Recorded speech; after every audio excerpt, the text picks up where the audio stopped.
Assalamu alaikum. A person searched and found 3 to 4 types of medicine, and he was cured of vitiligo. The spots disappeared.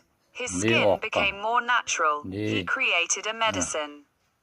And the internal organs were healed as a result of drinks, diets, and ointments made from natural herbs. This is a photo in a healthy state before. This is a photo during vitiligo.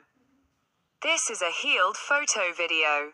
Look, these ointments, searched a lot, Ibn Sina, read a lot of articles, collected vitamins in various natural foods, fruits and vegetables, what to eat, what not to eat. As a result, a diet was created. Vitiligo needs to be treated comprehensively. First is to treat the psychological state. Second is to fast the body for 21 days. During this period all organs are cleansed and renewed.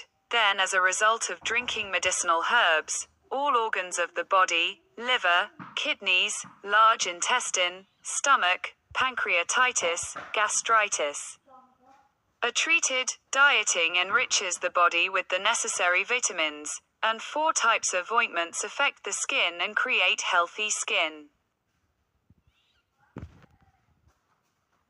Vitiligo лечится, друзья мои. Vitiligo davolasa bo'ladi.